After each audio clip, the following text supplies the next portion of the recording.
Hey everyone, hope you're doing great. Welcome back to my channel. In today's video, we'll dive into what if Deku became the youngest member of the Justice League. Smash that subscribe button, and be sure to peek at the description below. Let's begin. The reign over Musitanu was a persistent, choking thing. It wasn't the clean, life-giving rain of a spring shower. It was a city's tears, thick with grime and regret, washing the neon-bled streets in a slick, oily sheen.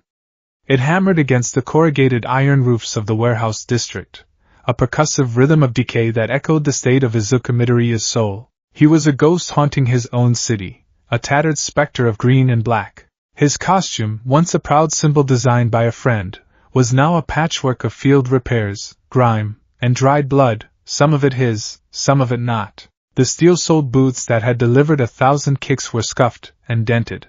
The cowl, with its iconic, all-might-inspired airs, was pulled low, casting his face in shadow, but it couldn't hide the exhaustion etched into his features. Dark circles, more like bruises, ringed his eyes. His cheeks were hollowed out, a testament to missed meals and sleepless nights spent listening to a police scanner, and the frantic whispers of the vestiges within him. He was running on fumes, on the dregs of a promise. I will save everyone. I will stop Shigaraki. I will be the one to carry this burden so they don't have to. The mantra looped in his head, a broken record that drowned out the screaming of his own muscles, the deep, resonant ache in his bones. His target was cornered in a dead-end alley, a pathetic cul-de-sac of overflowing dumpsters and graffiti-scarred brick. The man wasn't a monster like Nomu or a zealot like the MLA. He was just a man, frayed at the edges, with a quirk far too big for his fragile psyche. His name was Kaido Tanaka, and his quirk, registered as World Tier, was a catastrophic mutation. He didn't control it. He was its vessel, its first victim. Please, just stop. Deku's voice was a raw rasp, torn from a throat raw with shouting and disuse. I can help you. We can get you help. Tanaka was sobbing, his body flickering like a faulty hologram. Around him, reality itself seemed to be curdling. The air shimmered with heatless mirages. A brick from the wall beside him would momentarily appear a foot to its left, transparent and ghostly, before snapping back. The sound of the rain was distorted, sometimes cutting out entirely, other times echoing as if in a vast cavern. These were the micro-tears, the prelude to the main event. Stay away! Tanaka shrieked, clutching his head. It's coming apart. I can't hold it. Danger sense is screaming, Deku thought, the familiar sharp, stabbing pain lancing through his skull. But it was a chaotic alarm, not a directional one. The danger was everywhere and nowhere. He's not a villain. He's a victim. Just like. He shoved the thought of Eri down, walling it away behind another layer of grim determination. He couldn't afford that weakness right now. I'm not going to hurt you, Deku said, taking a slow, deliberate step forward. He kept his hands open, a universal sign of peace that felt foreign to him now. His hands had become weapons, fists to be broken against the faces of evil. My name is Deku. I'm a hero. The word felt like a lie in his mouth. Heroes worked with others. They smiled. They weren't haunted things that lived in the shadows and pushed everyone they loved away. Tanaka's eyes, wide with terror, met his. In them, Deku saw a horrifying reflection of himself, a person buckling under the weight of a power they never asked for. It's too late, Tanaka whispered, and then the world broke. It began with a sound that wasn't a sound, a high-frequency vibration that rattled Deku's teeth and made the vestiges of one for all roar in his mind. A point in the air between him and Tanaka, a single, insignificant point, collapsed inward, then violently expanded. It wasn't an explosion of fire and force, but of pure wrongness. A tear ripped through the alley. It looked like a shard of obsidian had been driven through the very fabric of space. Through it, Deku didn't see the street beyond, but a swirling, nauseating kaleidoscope of impossible colors and distorted physics. A silent scream of geometry. No! Deku surged forward, one for all flaring to life. 20%. Enough to cross the distance in a heartbeat. His goal wasn't to attack Tanaka, but to grab him, to pull him away from the epicenter of his own collapsing quirk. He was too late. The energy from the World Tier lashed out, a tendril of pure spatial distortion. It wasn't hot or cold, it was just other. It struck Deku's outstretched arm, and the emerald lightning of One for All, the sacred torch passed down through generations, met the chaotic, cancerous energy of the dimensional rift. It was the meeting of an irresistible force and an immovable wrongness. The alley dissolved in a silent, blinding flash of emerald and violet. Deku felt a sensation that had no earthly equivalent. It was the feeling of being unwritten. His sense of self, his physical form, his very consciousness, was shredded, pulled apart like thread from a tapestry. He felt his past, present, and future simultaneously. He saw Nanashimura's smile, All Might's bloody grin, Bakugo's angry face, Uraraka's determined eyes, all flashing before him in a nanosecond. He felt the weight of One for All not as a power inside him, but as an anchor, the only thing keeping his atoms from scattering across infinity. I have to get back, was his last coherent thought. They need me. Then, just as violently as he was torn apart, he was slammed back together. The universe spat him out. The first sensation was falling. The cold, rain-soaked air of Nuzutenu was gone, replaced by a clean, warm, sun-drenched breeze. The oppressive, low-hanging clouds had vanished, replaced by an endless, impossible blue sky, and he was plummeting through it, a screaming green comet descending upon a city he had never seen before. Panic, cold and sharp, sliced through the disorientation. His hero training, drilled into him by 100 life-or-death battles, took over. His mind was a maelstrom, but his body knew what to do. Float. The quirk of the seventh user, Nanashimura, answered his desperate call. His downward momentum didn't stop, but it slowed, shifting from a terminal velocity freefall to a controlled, if clumsy, descent. The wind still whipped at his tattered costume, but he was no longer a stone. He was a falling leaf. This gave him a moment, a single, precious moment, to see where he was, and it stole his breath away. It was a city. But that word was wholly inadequate. It was a monument to aspiration, a dream of tomorrow rendered in gleaming steel and crystalline glass. The buildings weren't just tall, they were elegant, soaring structures that seemed to defy gravity with an effortless grace. They were clean, impossibly so, catching the afternoon sun and scattering it in 1,000 dazzling fractals of light. There were no tangled overhead power lines, no chaotic jumble of architectural styles fighting for space. There was harmony. An orderly, beautiful, and utterly alien perfection, and at its heart, a golden globe, held aloft atop a skyscraper by a proud, Art Deco spire. The words emblazoned across it were in a language he recognized, English, but it did nothing to lessen the strangeness. Daily Planet. Where? His mind screamed. What is this place? A villain's quirk? An illusion? Did I die? Is this the afterlife? He didn't have time to process it. His control over float was still clumsy, especially when exhausted.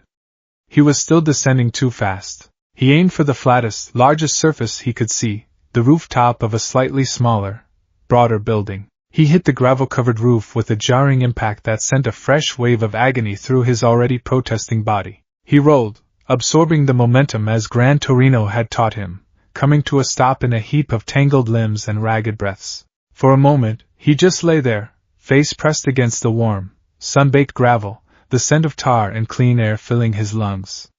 It was so different from the dank, rain-soaked asphalt he'd left behind. Slowly, painfully, he pushed himself up. His body was a symphony of pain. The patched-up injuries from his last fight with Muscular had reopened. His head throbbed from danger sense's final, cataclysmic warning. The backlash from the portal event left a humming, vibrating feeling in his very bones. He staggered to the edge of the rooftop and looked down. The scale of the city was even more overwhelming from this vantage point. Sleek, silent vehicles, unlike any he'd ever seen, flowed through the wide streets below. The people were a vibrant, colorful river of life. They walked with a lightness, a lack of the ambient fear that had become the new normal back home. He patted his pouches. His phone was gone, probably destroyed in the transit. His notebooks. He felt a surge of panic, then relief as his fingers brushed against the scorched but intact cover of Hero Analysis for the Future number 14 tucked into a reinforced pouch on his belt. It was his last tangible link to his life, to his dream. He was alone. Utterly, terrifyingly alone, in a world that was not his own. The crushing weight of his mission came crashing back down. All for one. Shigaraki. My friends. They're fighting. They're fighting right now, and I'm here. Guilt, sharp and venomous, coiled in his gut. He had failed. He had run. He had gotten himself removed from the board entirely. A scream from the street below shattered his spiraling thoughts. It was followed by the screech of tortured metal and the explosive tinkle of shattering glass. Deku's head snapped up, his hero instincts, the one part of him that was not broken, overriding everything else. Down on the street, chaos had erupted. A car, a sleek, futuristic-looking sedan, had been tossed aside like a child's toy, crashing into the front of a cafe. People were screaming, scrambling for cover. In the center of the street stood the source of the destruction. It was a man, or at least, it had the shape of a man.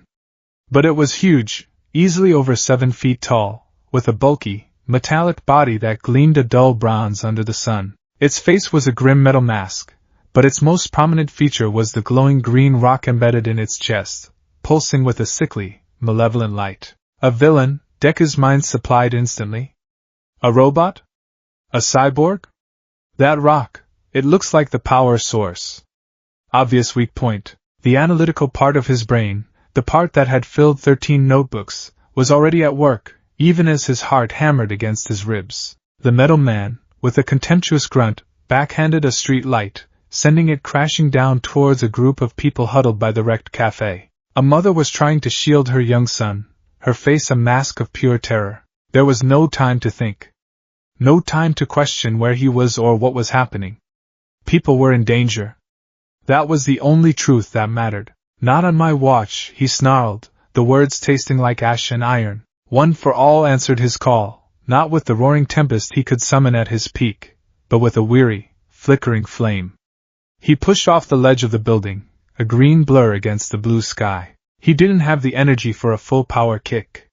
He needed precision. Black whip erupted from his arms, not as thick, powerful cables, but as a dozen thinner, faster tendrils. They shot down, moving with a life of their own. Several wrapped around the falling lamppost, arresting its descent just feet above the terrified civilians. Other tendrils delicately coiled around the mother and child, plucking them from the danger zone and depositing them gently a safe distance away. More tendrils shot out, pulling other scrambling pedestrians out of the immediate area. It was the work of seconds. He landed on the asphalt, his knees buckling slightly from the strain. The street fell silent for a beat, the screams replaced by shocked gasps. The metal giant turned its head, its glowing optics fixing on him. And what flea are you supposed to be? The cyborg's voice was a synthesized growl, dripping with arrogance. Deku ignored him, his eyes scanning the area. Civilians were mostly clear. The immediate threat was neutralized. Now the villain. He's slow, Deku analyzed, watching the cyborg's heavy movements. Power type. High defense, low agility. The green rock is exposed. He's monologuing. Classic villain mistake. Doesn't matter who I am, Deku said, settling into his shoot-style stance. Green lightning, fainter than usual, crackled around his legs. What matters is that you're done threatening these people. The cyborg, Metallo, let out a grating laugh. Brave words, little bug. You're new. I've never seen you before. You're not one of the big blue Boy Scouts' sidekicks. Deku didn't know or care what he was talking about. He saw an opening. He activated FA gene, the kinetic energy stored in his muscles releasing in a controlled burst. He shot forward, a low-to-the-ground projectile. St. Louis. Smash! He didn't aim for the chest. That was too obvious, too well defended. Instead, he swung his leg in a powerful arc, the steel sole of his boot connecting with the cyborg's knee joint. The impact was immense, a deafening crack of metal on metal. The air pressure from the kick shattered the remaining windows on the street. Metallo roared in pain and surprise as his leg buckled, the joint bent at an unnatural angle. He stumbled, catching his balance on a nearby bus stop. Tricksy little brat. He snarled, his chest plates sliding open. The green rock within glowed with ferocious intensity. He's charging an attack, Deku's mind screamed. Danger sense is flaring. Get out of the way. Deku was already moving, using a flicker of float to propel himself sideways as a beam of pure, green energy shot from Metallo's chest, carving a molten trench in the asphalt where he had been standing. The heat was intense, the energy feeling profoundly unnatural. Deku landed, rolling, and came up behind a car. He was panting, his lungs on fire. That one kick had cost him more than it should have. His reserves were critically low. The edges of his vision were starting to blur. He's too durable. A 45% kick should have severed the leg entirely. This world, are there villains just built differently? From the corner of his eye, he saw people watching, their phones out, recording. Their expressions were not of hope or relief, but of stunned confusion. They were used to heroes, he gathered, but not a hero like him. Not one who fought with such frantic, barely controlled violence. Not a teenager who moved like a lightning storm contained in human form. Hiding won't save you, Metallo bellowed, turning his massive frame. He raised a hand, which morphed and reshaped itself into a multi-barreled cannon. Deku gritted his teeth. He had to end this. One more big hit. He could feel the vestiges whispering encouragement, a faint chorus in the back of his mind. He could also feel the hairline fractures in his bones groaning in protest. One for all. 60%, he decided, a reckless, desperate gamble. The power surged, a familiar agony and ecstasy. The green lightning around him flared brighter, more intensely. He could feel his muscles screaming. He burst from behind the car, a streak of emerald fury. He used Blackwood to grab onto the buildings on either side of the street, catapulting himself towards the cyborg. He twisted in midair, channeling the full force of the 60% power into a single, devastating axe kick aimed straight for the kryptonite core. This was it. The finishing blow. But he was tired. His timing was off by a fraction of a second. Metallo was faster than he'd given him credit for. The cyborg didn't try to dodge. He simply raised his forearm, intercepting the kick. The impact was cataclysmic. A shockwave erupted from the point of contact, blowing cars back and shattering pavement. Deku screamed, a raw cry of pure agony. It felt like kicking a mountain. The force of his own blow rebounded up his leg, a white-hot torment that made him see stars. He heard a sickening crack from his own shin. He was thrown back, his control over his quirks sputtering. He hit the ground hard, his body refusing to obey him. The 60% output had been too much for his exhausted frame. The backlash was severe. Black spots danced in his vision. Metallo stood over him, his own arm dented and sparking, but functional. He looked down at the writhing teenager, a triumphant, cruel sneer on his metallic face. A good try, kid. A very good try, he grated. But you flew too close to the sun. He placed the heavy metal boot on Deku's chest, pinning him to the cracked asphalt. Deku gasped, the weight crushing the air from his lungs. He tried to summon one for all, but all he got was a faint, pathetic spark. He was spent. Now, Metallo said, his chest plate retracting again to reveal the glowing green heart. Hold still. This will only hurt for eternity. The kryptonite core pulsed, gathering energy for a final, lethal blast at point-blank range. The sickly green light illuminated Deku's face, reflecting in his wide, defiant eyes. I'm sorry, All Might, he thought, a single tear tracing a path through the grime on his cheek. I'm sorry, everyone. I failed. He closed his eyes, bracing for the end. He didn't feel fear, only a profound, bottomless disappointment in himself. He was going to die in a nameless alley in a world that wasn't his, having saved no one that truly mattered. A strange sound cut through the air. It wasn't the whine of the energy blast charging. It was a sharp, clear whoosh, like the sound of air being sliced in two, followed by a thunderclap that was somehow gentle. The crushing weight on his chest vanished. Deku's eyes snapped open. Standing between him and Metallo was a man. He was tall and broad-shouldered, radiating an aura of impossible strength and calm. He wore a suit of brilliant blue, with a flowing red cape that seemed to have a life of its own. On his chest was a symbol, a stylized S inside a shield of red and yellow. It was a symbol Deku had never seen before, but it felt important. Right. The man hadn't even looked at Metallo.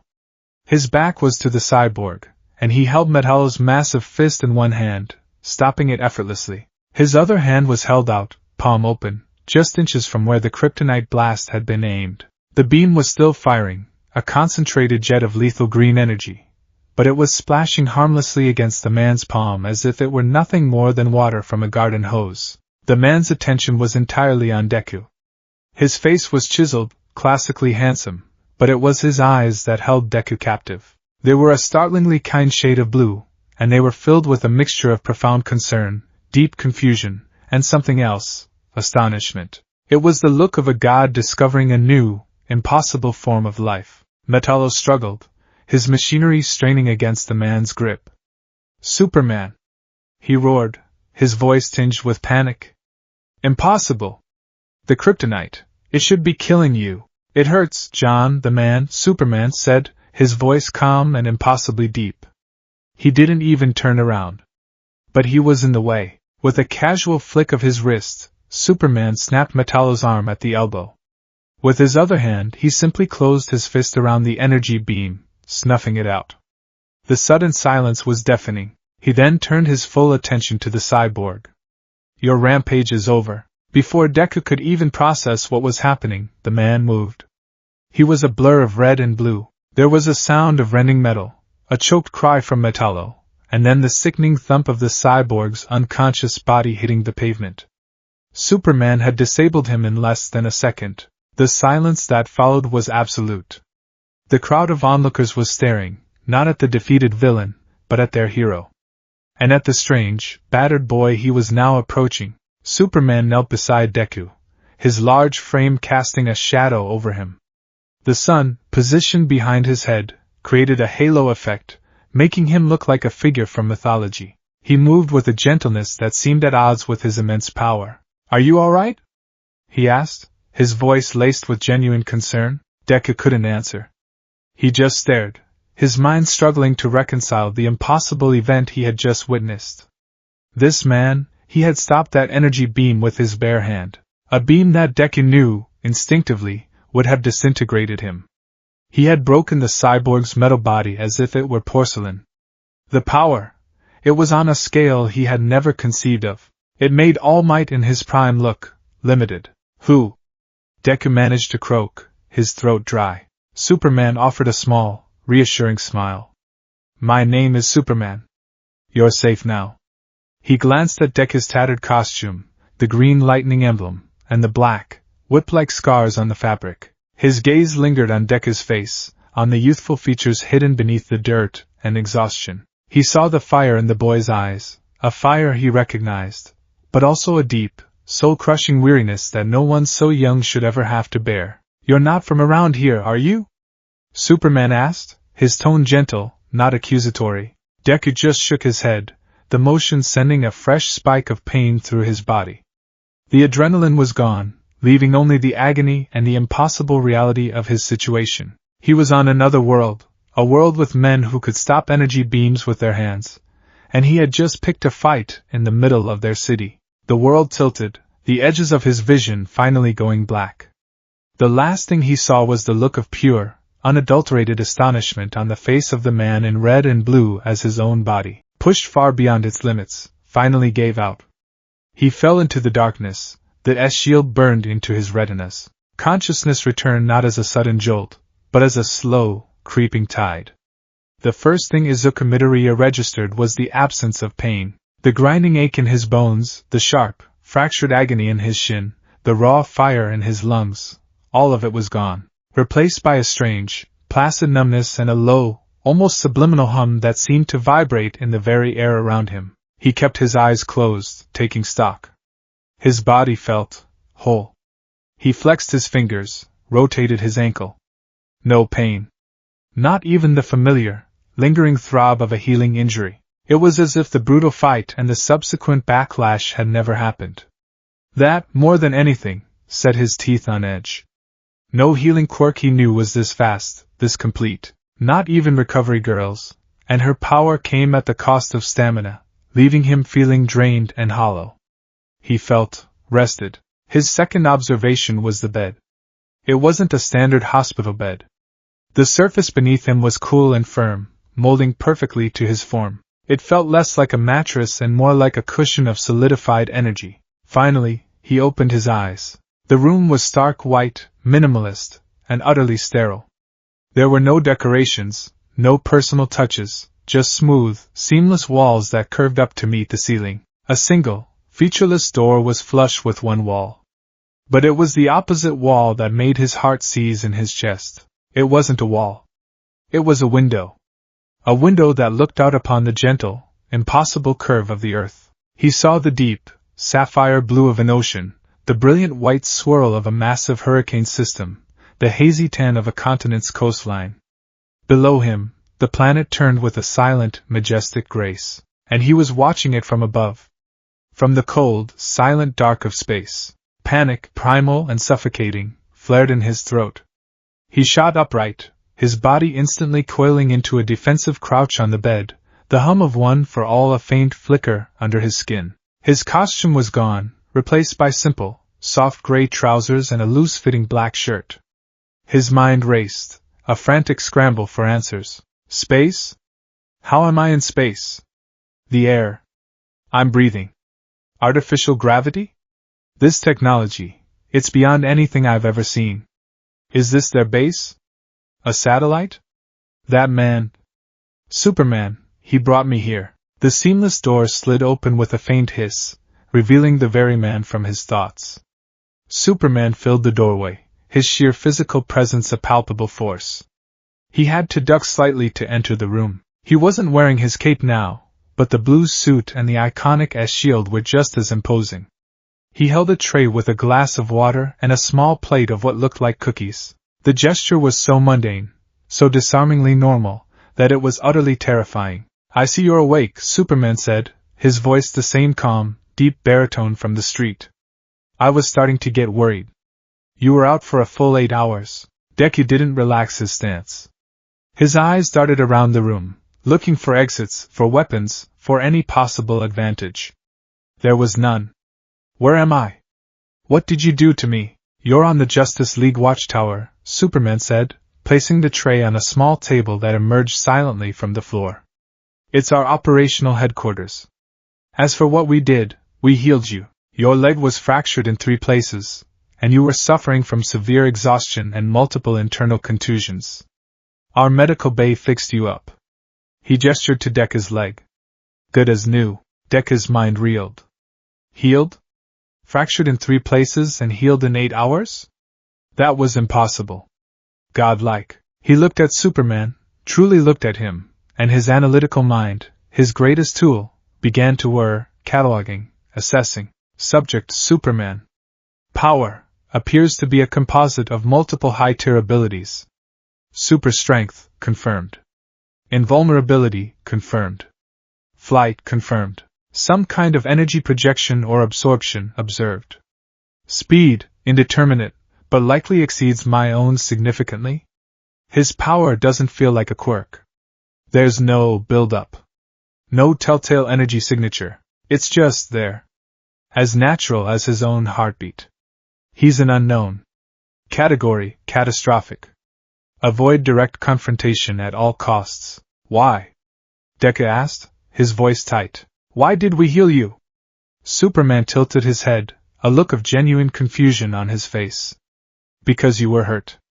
And because you threw yourself in front of Metallo to save people you didn't even know. That's what heroes do, isn't it? The sincerity in his voice was a physical blow. Deku had been operating in a world of shadows, suspicion, and betrayal for so long that this simple, unwavering goodness felt like a foreign language. He slowly uncoiled, sitting on the edge of the bed, though every muscle was still tense, ready to spring. The others would like to speak with you, Superman continued. We have a lot of questions. The word others sent a fresh chill down Deku's spine. Who are the others? My team, Superman said simply. The Justice League. Don't worry, he added, seeing the look on Deku's face. This isn't an interrogation. It's a conversation. We just want to understand who you are and where you came from. Deku knew a lie when he heard one. Or rather, he knew a half-truth. It was most certainly an interrogation. But he also knew he had no choice. To refuse was to declare himself an enemy, And based on the power he had just witnessed from one member, that was a fight he would not survive for more than a second. "Okay," he said, his voice barely a whisper. "Good." Superman nodded. "When you're ready, just step outside. The teleporter is at the end of the hall." "The what?" But Superman was already gone, the door sliding shut behind him. Deku was left alone once more with the silent, spinning earth. He drank the water, his throat parched. He ignored the cookies. He took a deep breath, steeling himself. He was a hero. He had faced down all for one. He could face this. He pushed down the homesickness, the fear, the crushing loneliness, and locked them behind the mask of vigilante Deku. He stood up and walked out the door. The hallway was as sterile as the room, a long white corridor curving out of sight. At the end was a circular platform bathed in a soft blue light. He stepped onto it cautiously. "Destination, conference room," a calm, female, disembodied voice chimed. Before he could react, the world dissolved into a storm of shimmering blue data. He felt a bizarre sensation of being stretched and compressed at the same time, his atoms unraveling and restitching themselves in a new location. It was over in an instant. He found himself standing in the center of a vast, circular room. A ring of high-backed chairs surrounded a massive, dark table, but his attention was fixed on the people sitting in those chairs, and on the colossal panoramic window behind them that showed the same breathtaking view of Earth. Superman was there, standing by one of the chairs, giving him a reassuring nod. But Deku's eyes scanned the others, his internal analysis kicking into overdrive. To Superman's right sat a figure that was the physical embodiment of menace. He was wreathed in shadow, a massive, dark silhouette of black and gray. A cowl with pointed ears framed a jaw set like granite. A black bat symbol was spread across his chest. He wasn't looking at Deku. He was glaring, his eyes narrowed slits of white in the darkness of his mask. The air around him was cold, predatory. Threat analysis, extreme. Intelligence and tactical ability likely primary assets. Resembles Aizawa-sensei's intimidation tactics, but lacks any sign of empathy. He's not a teacher, he's a hunter. Next to the Dark One was a woman of impossible beauty and regal bearing. She wore armor of red, blue, and gold, with silver bracers on her wrists. A golden lasso hung at her hip. Her posture was that of a queen, her expression serene but unreadable, her eyes holding an ancient wisdom that felt older than the city he had just left. Threat analysis, high. Power set unknown, but exudes an aura of immense strength and combat experience. A warrior, not just a brawler. On the other side of the table, a man in a sleek red suit was vibrating slightly, a human tuning fork humming with kinetic energy. A lightning bolt emblem was on his chest. He gave Deku a quick, nervous smile. Threat analysis, high. Speed type. Far exceeds my own or Gran Torino's. Based on the vibrations, likely operates on a level of speed that defies conventional physics. Beside the speedster was a man in a green and black uniform, a glowing green ring on his finger. A green aura flickered around him, and he leaned back in his chair with an air of cocksure confidence. He looked Deku up and down with casual appraisal. Threat analysis, indeterminate. The ring appears to be the source of his power. Energy projection quirk? No, it feels like technology. Advanced, powerful technology. And finally, seated near Superman, was the most alien of them all. A tall, green-skinned humanoid with piercing red eyes. He was bald, and his features were gaunt, almost skeletal. He wore a simple blue cape over a cross-strapped harness. He was perfectly still, his presence a quiet, unnerving void. As Deku's eyes met his, he felt a strange pressure at the edges of his mind, a fleeting whisper that wasn't his own. He flinched, and the pressure immediately receded. Threat analysis, unknown. Critical. Potential mental type abilities. The most dangerous kind of unknown. This was the Justice League. An assembly of gods and monsters. And he was their specimen. Welcome to the Watchtower, Superman said, his voice filling the silence. This is Batman, Wonder Woman, The Flash, Green Lantern, and Martian Manhunter. No one else spoke. The silence stretched, thick with tension. It was Batman who broke it, his voice a low, gravelly rasp that seemed to suck the warmth from the room. Who are you? It wasn't a question. It was a demand. Deku's jaw tightened. He straightened his back, falling back on his training. My name is Deku. That's not a name, that's a sound, Batman growled. Who are you? I am a hero, Deku shot back, his voice harder than he intended. You're a child who appeared out of a dimensional tear, leveled 3 blocks of Metropolis fighting a C-list villain, and possess an energy signature unlike anything on record, Batman countered, leaning forward into the light. The white lenses of his cowl were cold and unforgiving. You are not a hero. You are an anomaly. And a threat. Start talking. Where did you come from? Who sent you? What is the nature of your power? The questions came like bullets, rapid fire and designed to overwhelm. Deku felt his temper, frayed from months of stress and isolation, begin to snap. I came from my home. From Japan. I wasn't sent by anyone, he said, his voice rising. My power is my quirk. It's called One for All. The Flash, the speedster, leaned forward. Quirk? Like a personality trait? No. A quirk it's a superpower. Everyone has one. Well, almost everyone, Deku stammered, realizing how insane he sounded. About 80% of the population is born with a special ability. It's normal, Green Lantern snorted. Normal? Kid, I've patrolled 2,814 galaxies. I've seen planets of sentient gas and civilizations that exist in 4 dimensions, and I have never heard of a world where 80% of the population has superpowers. He's telling the truth, the green-skinned Martian manhunter said, his voice a calm, deep monotone that echoed slightly, as if spoken both aloud and inside their heads. There is no hint of deception in his surface thoughts. Batman's glare intensified, undeterred. Surface thoughts can be shielded. Your powers, this One for All. Explain it. Deku hesitated. The nature of One for All was the most sacred secret in his world. He had sworn to protect it with his life. I can't, he said, shaking his head. I can't tell you. Then you can stay in a containment cell until you change your mind, Batman said flatly. That's enough, Bruce, Superman interjected, his voice still calm but with a new edge of steel. He turned his attention back to Deku. Son, we're not your enemy. But you have to see this from our perspective. You appeared from nowhere. You're incredibly powerful and you're clearly in distress.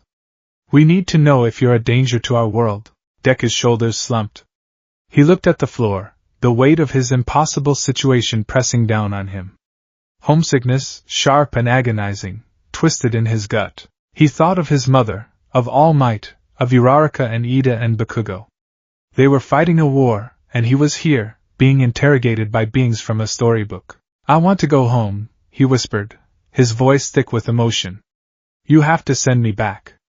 My world, my friends, they're in danger. There's a villain, his name is All for One, and his successor, Tamura Shigaraki. They're trying to destroy everything.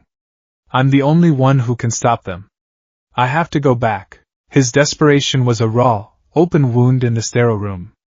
The League members exchanged glances.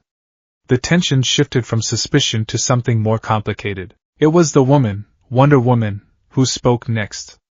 Her voice was like melody and steel, soothing but firm. She rose from her chair and approached him. She was taller than he was, and radiated a warmth that stood in stark contrast to Batman's icy presence. We cannot send you back if we do not understand how you arrived, she said, her eyes full of a surprising empathy. Your story is difficult to believe, not because we think you are lying, but because it is so far outside our experience. She unhooked the golden lasso from her hip. It seemed to glow with an inner light, humming with an ancient power that made the hairs on Deku's arms stand up. This is the lasso of Hestia, she explained. It is a sacred artifact of my people. It compels any being bound by it to speak only the absolute truth. It will not harm you. It will simply allow you to tell your story, and allow us to know it is true. She held it out. Will you permit me? Deku stared at the glowing rope. A lie detector? But it felt like so much more.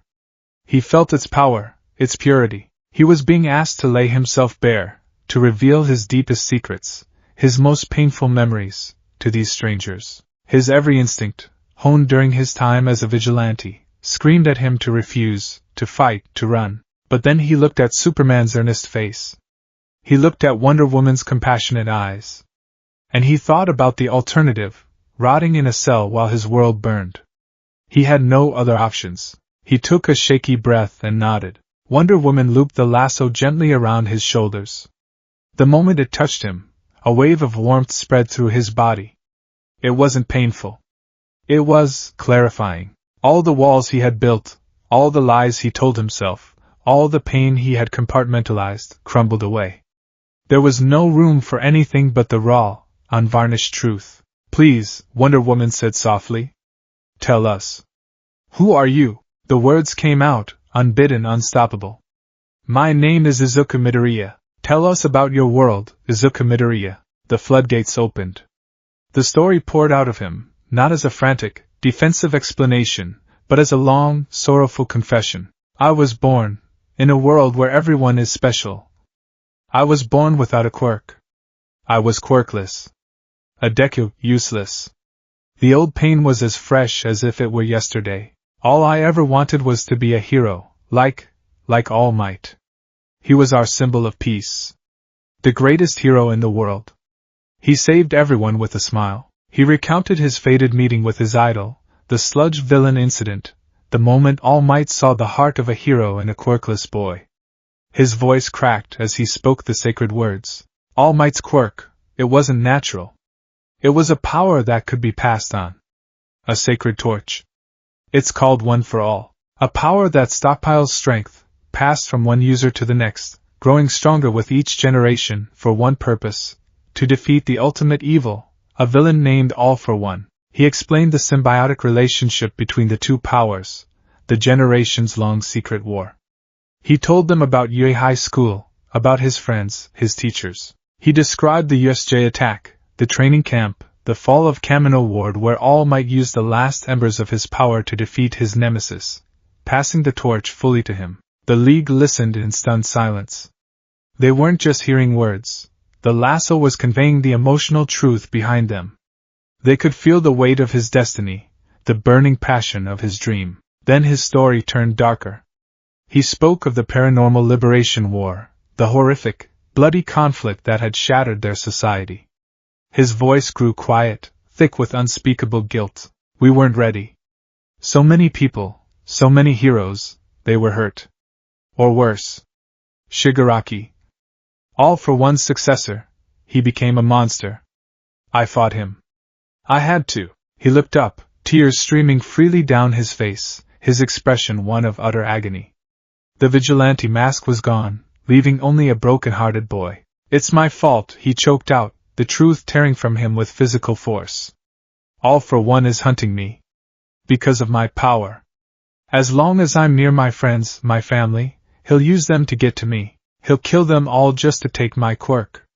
So I ran. I left my school, my friends, everyone. I thought if I fought him alone, I could keep them safe. But I was just hurting them more. I was so tired. I was fighting a villain, his quirk, it tore a hole in the world, and my power, it reacted. He trailed off, sobbing, the full weight of his trauma, his guilt, and his loneliness laid bare for these gods to see. He told them everything, the vestiges in his mind, the other quirks manifesting, his terror of losing control, his deep, abiding fear that he was not strong enough, that he would fail everyone who had ever believed in him. When he was finished, a heavy, profound silence filled the room. The only sound was Izuku's ragged breathing. Wonder Woman gently removed the lasso, her own eyes shimmering with unshed tears. Superman's jaw was clenched, his expression a mask of sorrow and grim respect. The Flash was staring at his hands on the table, visibly shaken. Green Lantern's cocksure demeanor had vanished, replaced by a solemn, humble doll. It was Martian Manhunter who spoke first, his voice soft. I felt it all. The hope. The burden. The crushing guilt. Every word he spoke is the deepest truth of his soul.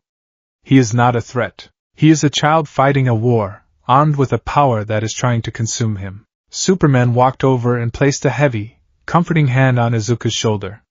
The touch was grounding, a solid anchor in the storm of his emotions. You've carried a burden that no one, especially not a boy your age, should ever have to bear, Superman said, his voice thick with empathy. Here, you don't have to carry it alone. Izuku looked up, confused. But I have to go back. And we will do everything in our power to help you, Wonder Woman affirmed. Our top scientific minds will analyze the dimensional energy you brought with you. We will find a way. But it will take time. Batman had been silent through the entire confession, his face an unreadable mask of stone. He finally rose from his chair and walked over, stopping in front of the trembling teenager. Izuku flinched, expecting another verbal assault. But Batman's voice, when he spoke, had lost its hard, accusatory edge. It was still a low growl, but it was now laced with a cold, grim understanding. You were right about one thing, Batman said, his white lenses seeming to look straight through Izuku. Running away and fighting alone doesn't protect the people you love. It just leaves your back open. He looked at the others. He's a dimensional anomaly and a walking power source of unknown limits. He can't be left unsupervised. He then looked back at Izuku.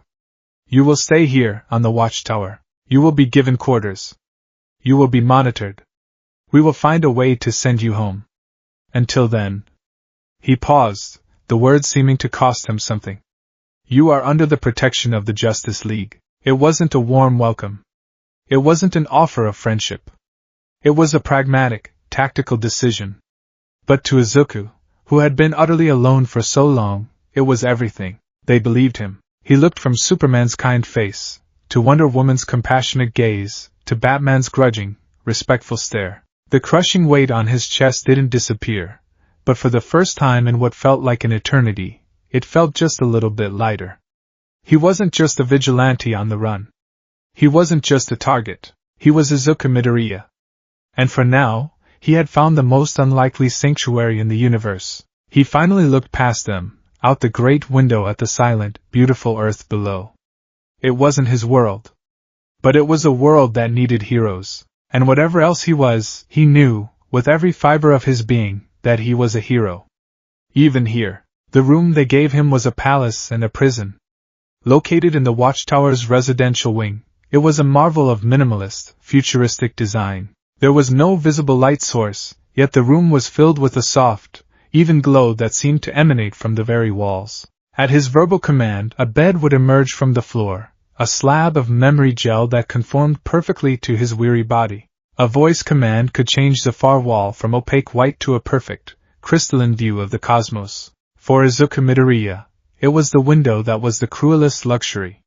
For hours he would just sit there, knees drawn to his chest, watching the silent, majestic ballet of the earth below. He would trace the coastlines with his eyes, trying to guess where Japan might be. He'd watch the sun rise over one continent and set over another, a spectacle of orbital mechanics that only served to hammer home the impossible distance between him and everything he had ever known. He was safe. He was healed. He was under the protection of the most powerful beings he had ever conceived of. And he had never felt more useless. Every moment spent in this sterile, quiet sanctuary was a moment his friends were in danger. Every clean breath of recycled air was a breath he should be taking on a battlefield in Japan. Shigaraki was out there. All for One was pulling the strings. And he, the ninth holder of One for All, the one person destined to stop them, was a specimen in a cage, halfway to the moon. The guilt was a physical thing, a cold, heavy stone in his stomach. He tried to leave them to protect them, and in the end, he had abandoned them completely. The memory of the lasso of truth, of his soul being laid bare for these strangers, was a fresh humiliation. They had seen his weakness, his fear, his running. They knew he was a failure. To fight the crushing tide of despair, he turned to the one constant in his life, analysis. He pulled the scorched, slightly warped hero analysis for the future No. 14 from the new utility belt they'd given him, a sleek, dark gray replacement for his tattered one. He found a blank page and, with a stylus procured from a wall dispenser, he began to draw. First, All Might's iconic V-shaped smile, the image that had been his northern star his entire life. He sketched the deep shadows under the hero's eyes, the look of a man running on pure will. Then, Uraraka's round, determined face, her smile so much softer but just as powerful. He drew Ida, his hand chopped in a rigid gesture of authority, his expression stern but deeply caring.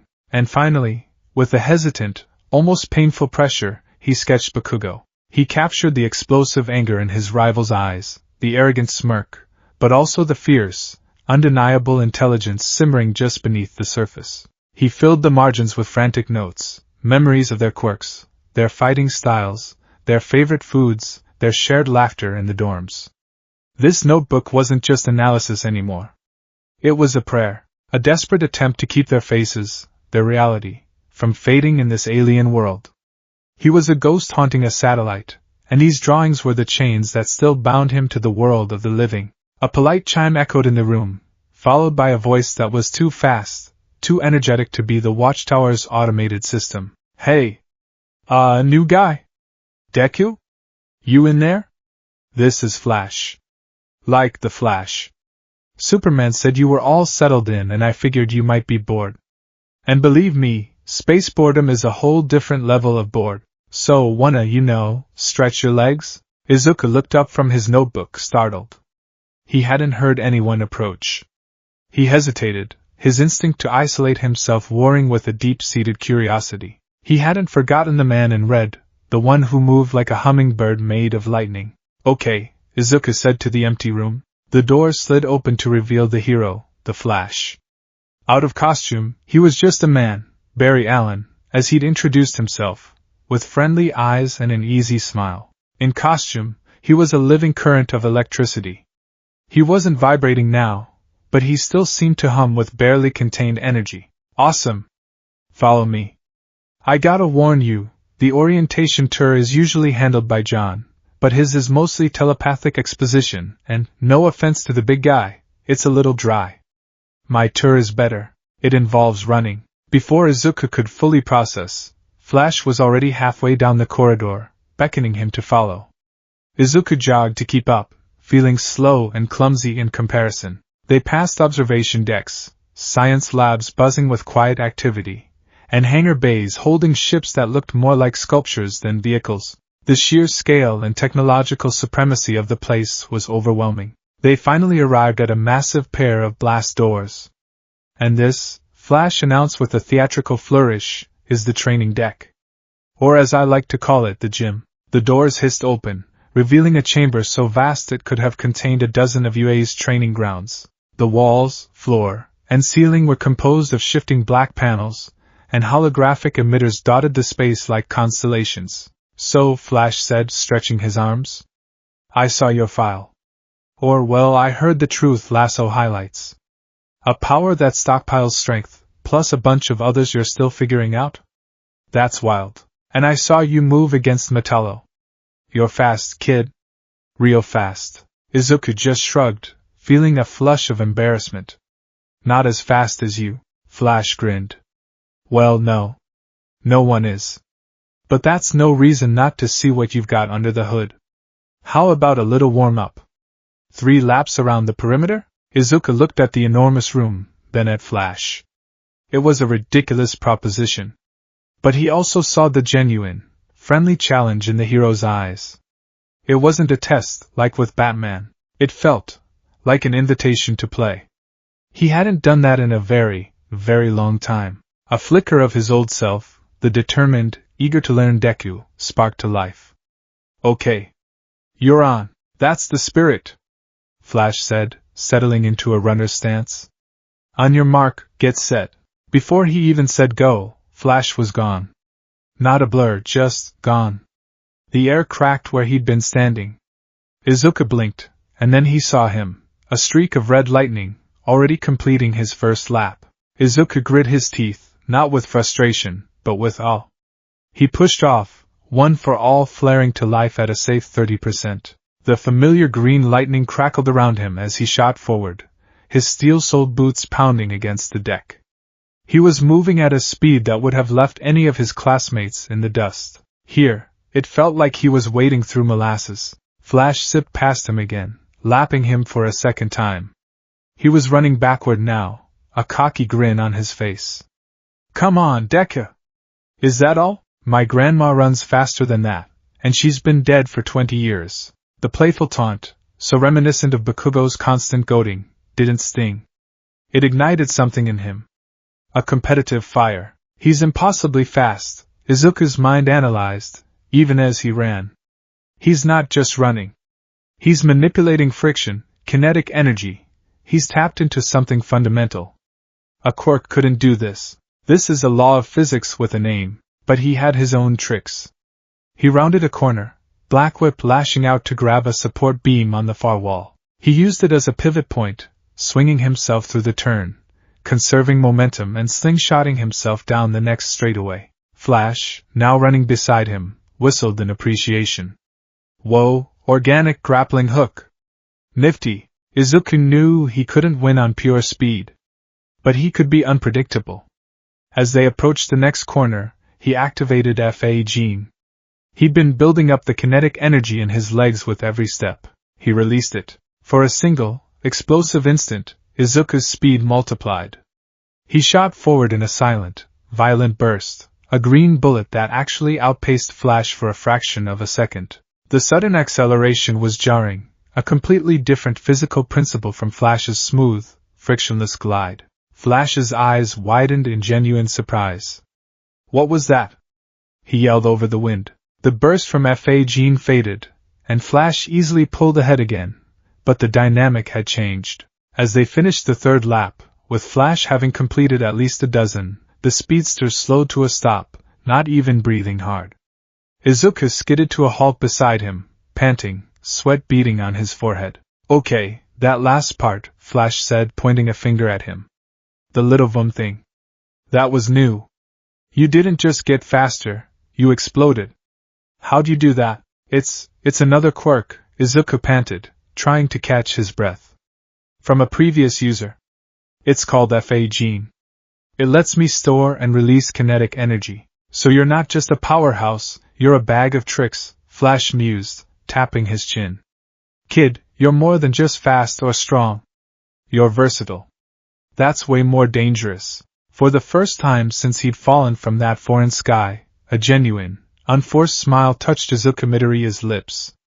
It was small, tired, but it was real. It felt like stretching a muscle he hadn't used in years. Thanks. The moment was interrupted by a blaring alarm, a klaxon that echoed through the vast chamber. Alpha-level threat detected, the calm female voice of the Watchtower announced. Bank heist in progress. Star City, First National Bank. Perpetrators identified as the Royal Flush Gang. Green Arrow is off-world. Flash, dispatch immediately. Flash's friendly demeanor vanished, replaced by a focused intensity. That's my cue. Addendum, a new voice cut in, Batman's gravelly rasp. Deku will accompany you, Flash. Izuku's head snapped up. Observe him in a controlled, street-level engagement. Batman's voice continued, cold and clinical. Assess his combat analysis, prioritization, and non-lethal capabilities. You are his safety net, Flash. Do not let him get out of line. Batman out. Flash looked at Izuku, a silent question in his eyes. Izuku's heart was hammering. A mission. A real mission. A chance to do something, to be a hero, not just a specimen. A jolt of purpose, clean and sharp, cut through the fog of his guilt. I'm ready, Izuku said, his voice firm. All right then, rookie, Flash grinned, the tension breaking. Stick close. And try not to get dizzy. He grabbed Izuku's shoulder. John, he said to the air, we need a Zeta tube to Star City. On the double. Acknowledged. Coordinates locked, Martian Manhunter's voice echoed in their minds. A column of brilliant light erupted around them.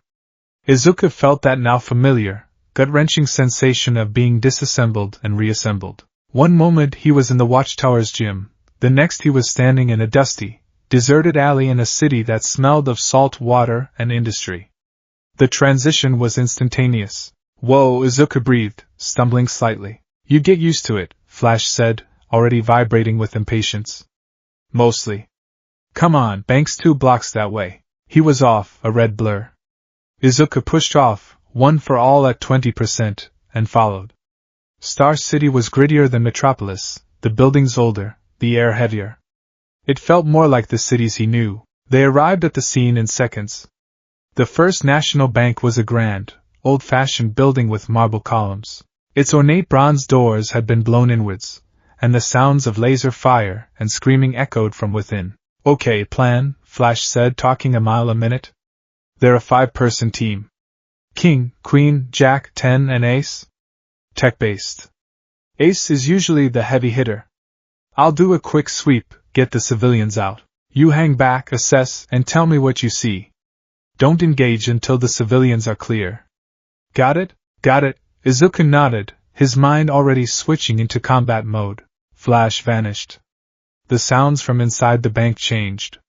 The screaming was replaced by a series of surprised yelps and the whoosh of rapid air displacement. Less than 5 seconds later, Flash reappeared, standing next to a group of about 30 terrified civilians he'd deposited a block away. "Okay, hostages clear," Flash said, not even remotely winded.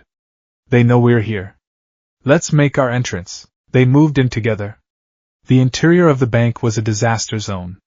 Marble was shattered, teller windows were broken, and scorch marks peppered the walls. The Royal Flush Gang was in the center of the room, gathered around the open vault. King, a large man in regal purple armor, held a scepter that crackled with energy. Queen, sleek and dangerous, had laser-projecting gauntlets. Jack was a wiry acrobat with electrified blades. 10 was a brute with what looked like strength-enhancing cybernetics. And Ace, the biggest of them all, was a hulking android whose hands had transformed into plasma cannons. "The Flash," King boomed. "And he's brought a child in a dirty rabbit costume? How disappointing." Izuku ignored the jibe, his eyes scanning everything, his mind a whirlwind of analysis. 5 members. King is the leader. His scepter is likely a command and control unit for their tech. Queen's gauntlets seem to have a high energy output but no visible cooling system, probably prone to overheating. Jack is an agility type, close quarters. 10 is the tank. Ace is the artillery, standard balance team composition. Their focus is the vault, but they're positioned to cover all angles. Coordinated. "I'll take the big guy," Ace, Flash said. "You think you can handle the court cards?" "I can distract them," Izuku countered, his eyes not leaving the scene. "Ace is the biggest threat, but King is the linchpin. His scepter is pulsing in time with the lights on 10 and Jack's armor. It's a control network. Take out King, and you disrupt their coordination." Flash paused, impressed. "Huh. Never noticed that. Smart kid. Okay, new plan. I'll draw Ace's fire.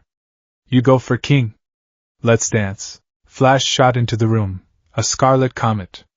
He moved in a pattern too complex for the eye to follow, disarming Jack of his blades and snatching one of Queen's gauntlets before they could even react. "Get him!" King roared, pointing his scepter. Ace's cannons whined to life, unleashing a torrent of plasma bolts. But they were aimed at where Flash had been. The speedster was a phantom, always one step ahead, his movements a blur of controlled chaos. This was Izuku's opening. While all eyes were on the Flash, he burst into the room. He didn't charge straight for King. He ran low and fast, his first priority catching his eye. A massive, ornate chandelier, its chains severed by a stray blast, was plummeting towards the spot where the tellers had been hiding. Black whip erupted from his arms, thick, dark tendrils of energy. They weren't weapons. They formed a massive, web-like net, catching the multi-ton chandelier with a groaning screech just inches from the floor. With a grunt of effort, he swung it into a clear, empty corner of the room. The move was so unexpected, so purely defensive, that it made King, Queen, and 10 hesitate for a crucial second. They had expected an attack. They got a rescue operation. From the corner of his eye, Flash saw the maneuver. He didn't attack. He saved the furniture. No, he saved where the people were. His first instinct is protection. Batman's gonna love this, he thought with an internal smirk. Izuku used their hesitation. He launched himself off the wall, shoot style at 25%. He wasn't aiming for a knockout blow. He was aiming for disruption. Manchester smash. He delivered a powerful axe kick not to King, but to the marble floor right in front of him. The impact shattered the tiles, sending a shockwave and a cloud of dust and debris erupting upwards. King staggered back, blinded and disoriented. Izuku landed, spun, and fired a thin, precise tendril of black whip. It snaked through the dust cloud and wrapped not around King's arm, but around the scepter itself. With a sharp tug, he ripped it from the stunned leader's grasp and flung it across the room, where Flash snatched it out of the air. As predicted, the lights on 10 and Jack's armor flickered and died. 10, who had been charging, stumbled as his cybernetics sputtered. "My network!" King yelled in fury. "My turn!" Queen shrieked, firing a frantic series of laser blasts at Izuku. Izuku was already moving, his small stature and incredible agility making him a difficult target. He ducked and weaved, the beams searing the air around him. He noted the high-pitched whine from her remaining gauntlet growing more intense. "Flash! The gauntlet's about to overload!" he yelled. Flash, who had just finished dismantling Ace by literally running circles around him and tying his limbs into a knot, heard the call. In the split second Queen's gauntlet glowed brightest, he appeared at her side. "Gotta watch that heat dispersion," he said conversationally, and with a flick of his fingers he tapped a panel on the gauntlet. The device sparked, smoked, and died. The fight was over in less than 30 seconds. Jack and 10, without their enhancements, were easily subdued. King was powerless without his scepter. Queen was disarmed, and Ace was an immobile, tangled heap of high-tech metal. The Royal Flush Gang had been folded. Izuku stood in the center of the ruined bank, breathing heavily, green lightning flickering around him. He looked at the subdued villains, then at Flash, who gave him a thumbs-up that was so fast it looked like a flickering afterimage. "Dude," Flash said, zipping over to him. "That was elegant." "Seriously? The chandelier? The floor smash instead of the face smash? Ripping the scepter away? That wasn't just fighting. That was problem-solving." Izuku felt a surge of pride, warm and bright. He had done it.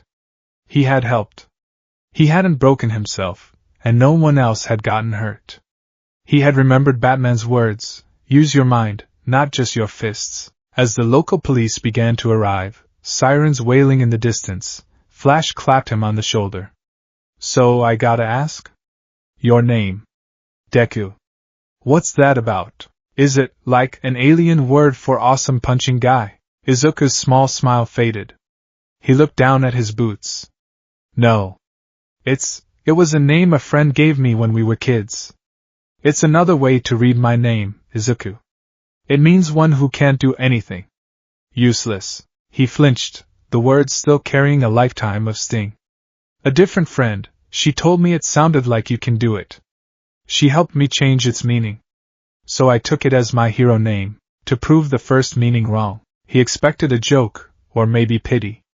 Instead, Barry Allen was quiet for a moment, his expression surprisingly serious. "A name a bully gave you to mean useless, and you wear it as a cape," Barry said softly, a deep respect in his voice. "You took the worst thing someone ever called you and decided to turn it into a symbol for the best thing you could be.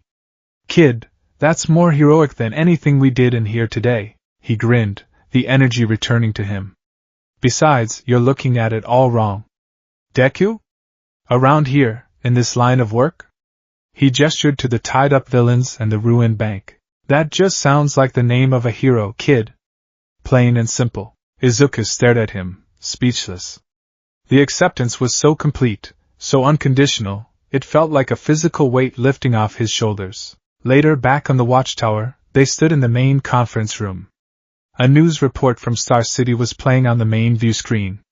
A reporter was standing in front of the bank, and while the Flash's involvement was clear, witnesses are buzzing about his new partner, the reporter said, as shaky phone footage filled the screen. It showed a green and black blur, a flash of emerald lightning, and the black whip tendrils catching the chandelier. A small, incredibly powerful young hero who seemed to appear out of nowhere. Eyewitnesses couldn't agree on a name, but one recurring sound was heard. The footage showed one of the rescued bank tellers. "He was amazing. A real hero. I think I heard the Flash call him Deku?" On screen, a Chirin appeared at the bottom. "Mysterious new hero Deku aids Justice League." Izuku watched, his heart pounding. It was real. He had a name here. A purpose. He was still a prisoner of circumstance, an ocean of stars away from home. But for the first time, he felt like maybe, just maybe, he was in the right place.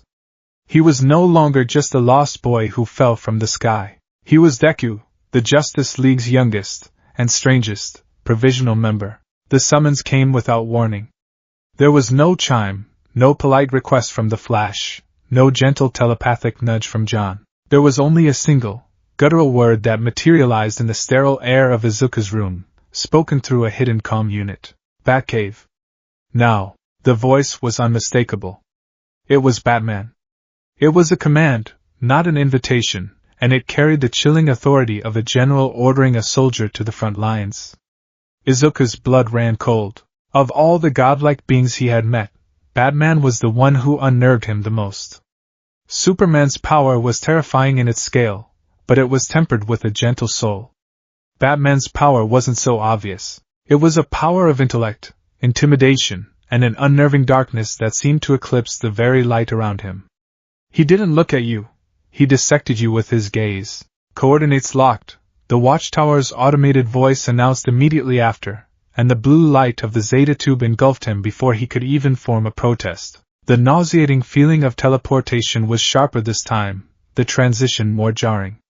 He was reassembled not in a brightly lit corridor or a sun-drenched alley, but in a place of profound cold and shadow. The air was damp, thick with the scent of wet stone, ozone, and something metallic and oily. The only light came from the glow of the circular teleporter pad he stood on and the distant, monolithic hum of a massive computer. He had arrived in the Batcave. Izuku's breath caught in his throat. He had seen training grounds, high-tech labs, and alien starships, but this place was something else entirely. It was a cathedral of obsession. The cave was immense, a natural cavern that stretched into darkness beyond the reach of the artificial lights. Water dripped from ancient stalactites high above, echoing in the vast, silent space. To his left, a collection of vehicles sat in silent repose, each a masterpiece of menacing, brutalist design. A long, armored car that looked more like a tank than a sedan. A sleek, Batwing jet. A motorcycle with tires thick enough to drive over a small building. Glass cases lined one wall, displaying costumes and artifacts, a garish purple suit with a playing card, a frozen Tommy gun, a giant penny, trophies from battles won. But the heart of the cave, its roaring, vibrant core, was the computer. A behemoth of technology, its primary screen was the size of a cinema, displaying dozens of cascading windows of data, crime statistics, satellite imagery, complex chemical formulas, news feeds from around the globe. This wasn't just a computer. It was the central nervous system of a one-man war on crime, and sitting before it, his back to Izuku, was the man himself. Batman didn't turn. He didn't acknowledge Izuku's arrival beyond a slight shift in his posture. He was a gargoyle perched at the altar of his own crusade. Izuku stood awkwardly on the platform, feeling small and utterly out of place. He didn't dare move, didn't dare speak. He just waited, his heart pounding a nervous rhythm against his ribs. The silence stretched for what felt like an eternity, a deliberate tool to unnerve him, and it was working perfectly. Finally, without turning, Batman spoke, his voice the same low growl. "Your notebooks." It wasn't a question. Izuku instinctively patted the pouch on his belt where his current notebook was secured. It's right here." "Not that one," Batman said.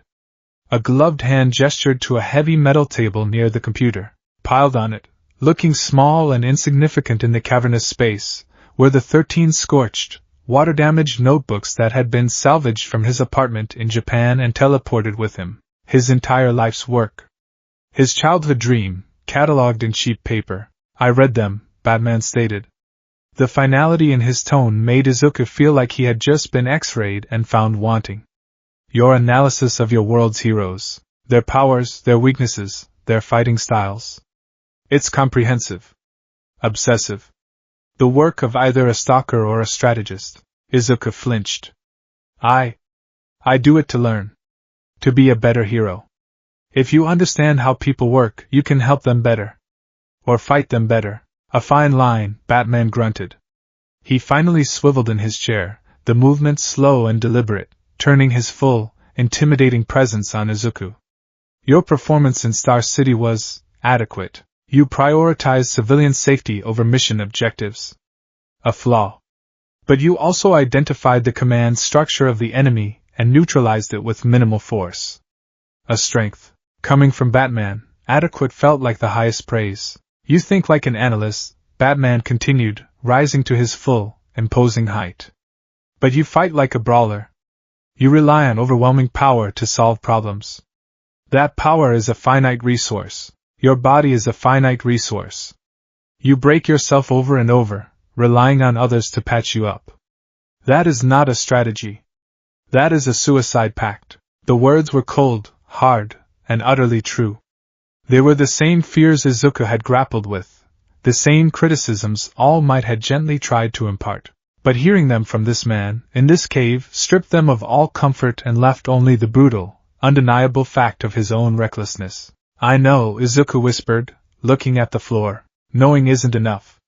You have to change, Batman said. He walked over to the table and picked up a slim, holographic projector. He tossed it to Izuku, who fumbled to catch it. You want to prove your worth beyond being a living weapon? You want to be more than just the League's wrecking ball? Then use your head. He pointed to the main computer. A new file just came in from Gotham City Police Department. A cold case. I want your eyes on it. Izuku stared at him, bewildered. You want me to help you solve a case? I want a fresh perspective, Batman corrected. You come from a world with a different set of rules, a different way of thinking. You analyze powers, or quirks, by their application and limitations. Look at this problem. See if you notice anything a normal person would miss. Izuku hesitated, then walked cautiously towards the massive computer. He activated the projector Batman had given him, and a file bloomed in the air in front of him. It was a police report, dense with text and crime scene photos. The title read, Case File 77-89, The Riddler the Curator's Conundrum. He began to read. The case was 3 years old. A museum curator had been found dead in his locked office, a single, precise puncture wound at the base of his skull. There was no sign of forced entry, no murder weapon was ever found. The only clue was a single green question mark painted on the curator's computer screen and a cryptic riddle left on his desk.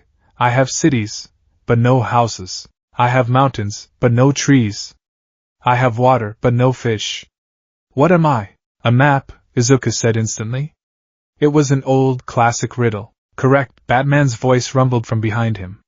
The answer was a map. The police searched every map in the museum, every atlas in the curator's office. They found nothing. The trail went cold. Izuku stared at the crime scene photos. The office was immaculate, save for the body. Books lined the shelves, artifacts were in glass cases. He zoomed in on the photo of the desk, on the riddle itself. He looked at the photo of the body, the small, neat wound. It looked like it had been made by an ice pick, but the coroner's report said there were no trace elements of metal, glass, or any other known material in the wound. He started muttering, his old habit taking over without his permission. The cave's perfect acoustics seemed to amplify his whispers into a strange, frantic symphony of deduction. Locked room, no forced entry, no weapon. The Riddler likes to be clever, he likes his theme. The answer is a map. But the police searched all the maps. So the answer isn't the key, the question is, I have cities, but no houses. It describes an object. But what if it's not the object, but the words themselves? No, that's too abstract for a murder weapon. Let's look at the wound. Small, precise, no trace elements. That means the weapon was either removed, or it vanished. Something that could be solid then gone. Ice? No, the coroner would have found signs of rapid temperature change in the tissue. A quirk? If this were my world, I'd look for someone with a quirk that could create and then dissipate a solid object. Or maybe a teleportation quirk to retrieve the weapon. But there are no quirks here. He paced back and forth in front of the giant screen, his mind racing. Batman watched him, silent and motionless as a statue, his expression unreadable. Okay, different approach, Izuku mumbled, his muttering growing faster. The Riddler left the riddle. He wants to be caught, but only by someone he deems intelligent enough. So the clue has to be solvable. A map. They searched the physical maps. But what about other kinds of maps? Star charts? Blueprints? A family tree? No, too broad. It has to be in the room. He's arrogant. He would have left it where the police could find it, if they were smart enough. His eyes darted over the crime scene photos again, scanning every detail. The books on the shelves. The papers on the desk. The painting on the wall. The curator's computer. Wait, he said, stopping. The question mark. It was painted on the computer screen. Why? He could have left it on a piece of paper. Painting it on the screen is theatrical.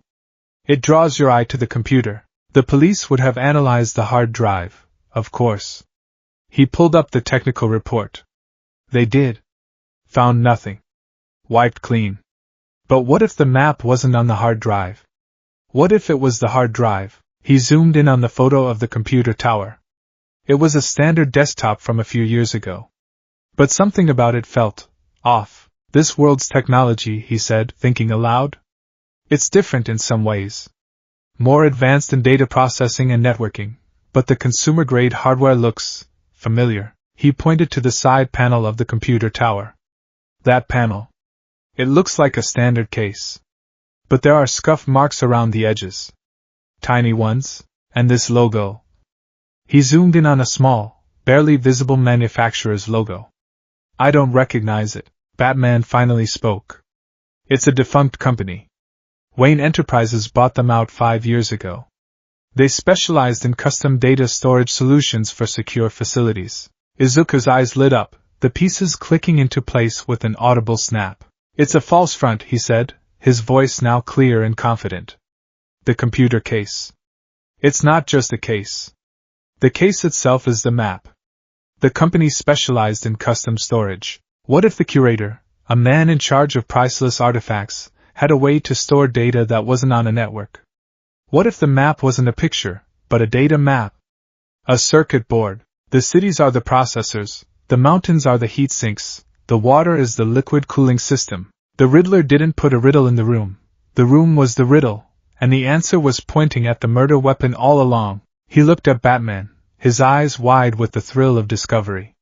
The weapon wasn't a physical object. It was a tiny, remote-controlled drone, probably stored inside the computer case, small enough to navigate the vents. It committed the murder and then returned to its hiding spot. That's why there was no weapon and no forced entry. The Riddler's plan was perfect. He killed the curator with the very secret he was trying to expose. A long, heavy silence descended on the cave. Izuku's chest was heaving, his mind buzzing with adrenaline. He had done it. He had seen the pattern. Batman stared at him, his white lenses seeming to bore into Izuku's soul. For the first time, Izuku thought he saw something flicker in the hero's stoic expression. It wasn't surprise. It was confirmation, as if he had known the answer all along and was merely testing Izuku's ability to reach the same conclusion. The drone was powered by a dissolving battery, Batman said, his voice a low rumble. Its needle was made of a crystallized neurotoxin that mimicked the effects of an embolism and broke down within minutes of injection. The technology was stolen from a Wayne Enterprises R&D lab a month before the murder. He hadn't been asking for help. He had been administering an exam. The most complex, high-stakes entrance exam Izuku had ever taken. Good, Batman said. It was a single word, but it landed with the weight of a royal decree. Your analytical skills are acceptable. Before Izuku could even process the backhanded compliment, the cave's atmosphere changed. The soft hum of the computer was replaced by the hiss of hydraulics and the clang of metal on metal. Panels on the floor retracted, and a circular combat platform rose in the center of the cavern. Holographic projectors around the perimeter whirred to life. Your analysis is sharp, Batman said, his voice dropping back into its cold, commanding tone as he strode towards the platform. Your combat application is clumsy, reckless, and inefficient. You fight with your heart, not your head. You wear your emotions on your sleeve. That will get you killed. And it will get the people around you killed. He stepped onto the platform. The training simulation is ready. You will face a series of opponents. Your goal is not to win. Your goal is to survive. And to learn. Izuku, still reeling from the mental gymnastics of the cold case, felt a new wave of apprehension. Opponents? What opponents? My opponents, Batman said, as the holographic projectors flickered to life. The air shimmered, and a figure coalesced in front of Izuku. It was a man in a scarecrow mask, with a lanky, terrifying frame. A sickly yellow gas began to pour from his sleeves. The simulation was so real Izuku could almost smell the cloying, chemical scent of fear. Fear toxin, Batman's voice instructed from the darkness outside the platform. Induces crippling hallucinations of your greatest fears. It is a psychotropic agent. It is not real. Control your breathing. Control your mind. Izuku didn't have time to think. The holographic scarecrow lunged. Izuku dodged, activating one for all at a low percentage. But as he inhaled, a phantom scent hit him, and the world warped. Suddenly, the Batcave was gone. He was back in the ruins of Jaka City.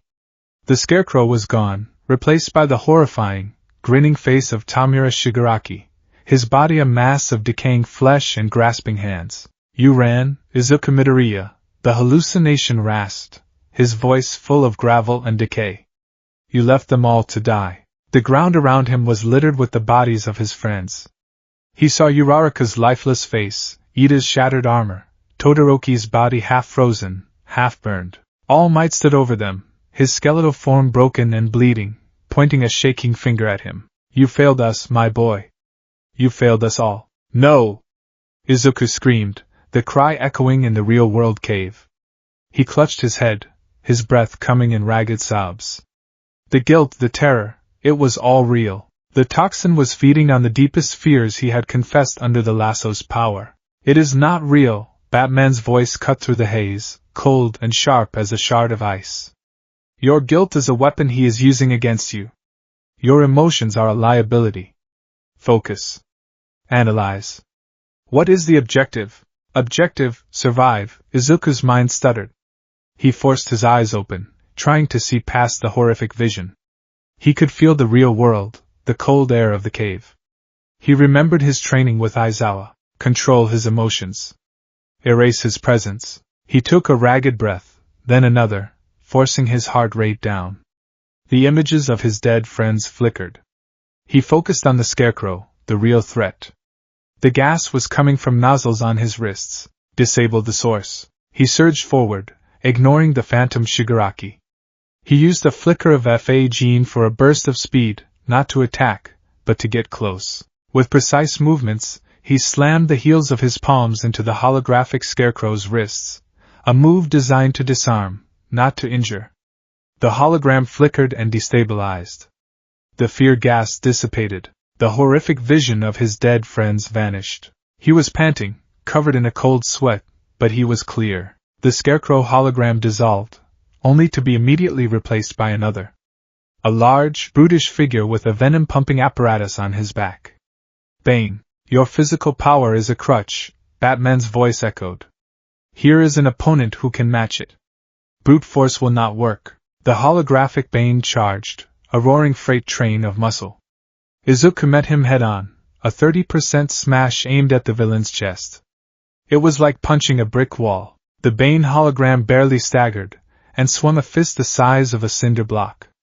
Izuku dodged, but the sheer force of the blow passing by him sent him tumbling. You rely on single, powerful strikes, Batman critiqued from the darkness. Predictable. Inefficient. You leave yourself wide open after every attack. Izuku grit his teeth. Batman was right.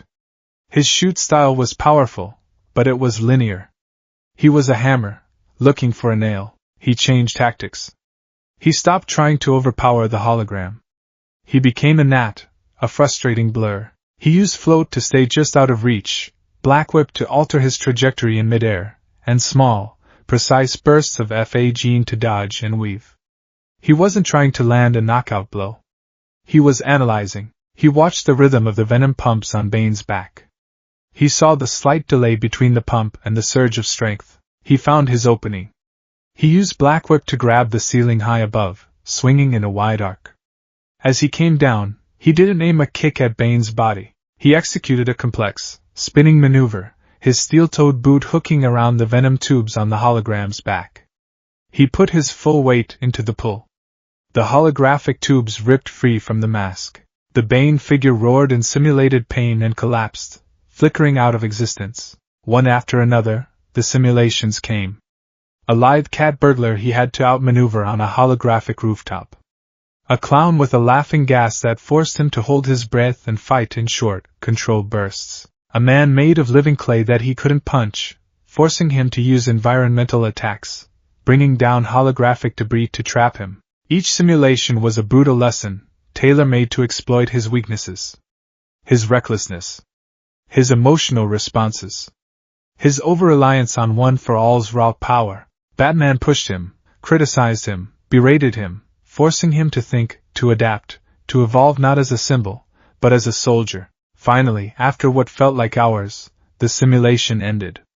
Izuku was on his hands and knees in the center of the platform, gasping for air, his body screaming with exhaustion. He hadn't broken any bones, but every muscle ached. He was mentally and emotionally drained. He looked up as Batman stepped onto the platform, his shadow falling over him. "You have power, boy," Batman said, his voice flat. "More than almost anyone I have ever encountered.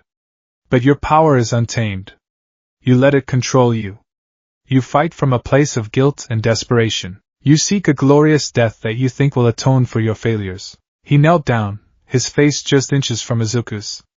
The white lenses of his cowl seemed to glow in the darkness. "Let me tell you something about a glorious death," he said, his voice a low, venomous whisper that carried the weight of a lifetime of tragedy.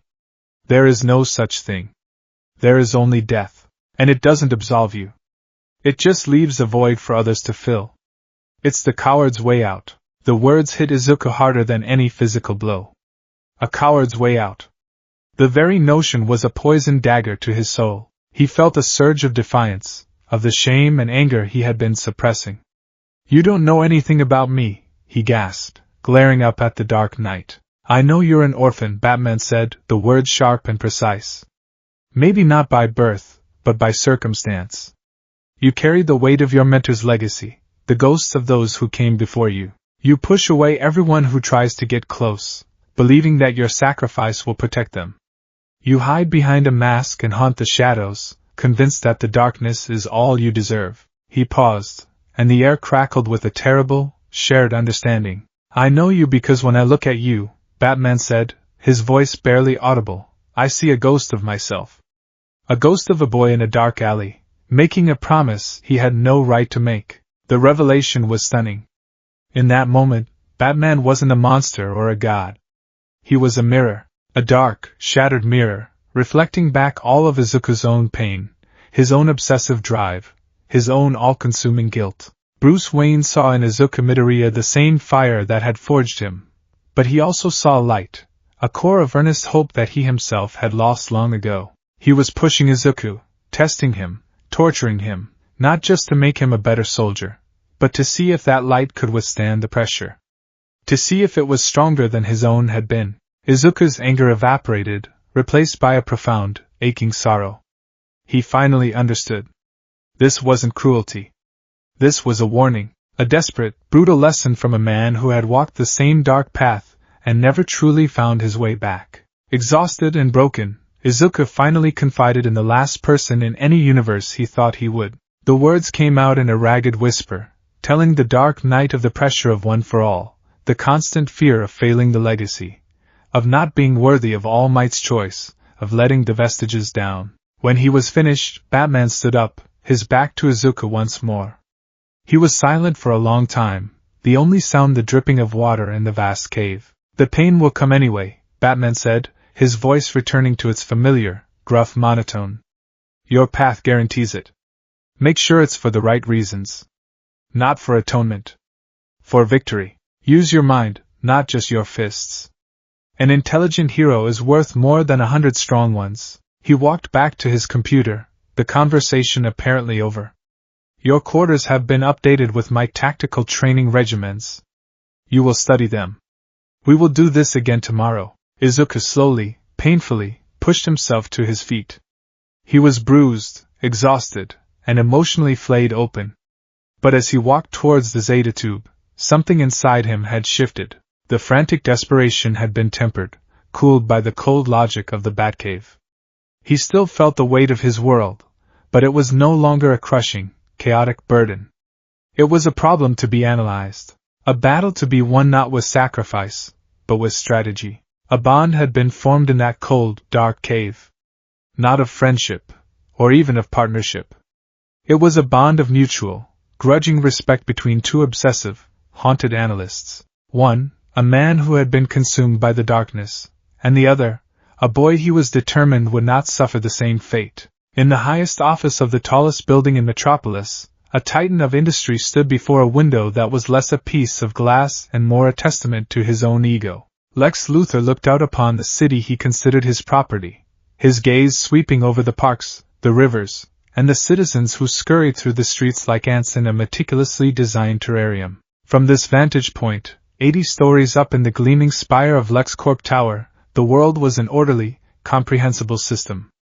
His system, except for the blue and red smudge that occasionally streaked across the sky. Insolent alien, Luthor murmured, his voice a low, cultured purr that was perfectly at odds with the venom in his words. He turned from the window, the city's adoring sunlight glinting off his perfectly bald head. His office was a monument to minimalist power, a single, vast desk of obsidian, a chair that looked like a modernist throne, and walls that were themselves advanced data displays, currently dormant. His attention was fixed on the holographic projection shimmering in the center of the room. It was a complex, rotating model of a quantum event, a storm of emerald and violet energies twisting around a singularity. Data streams flowed around it, a river of equations and theoretical physics that would be incomprehensible to all but a handful of people on the planet.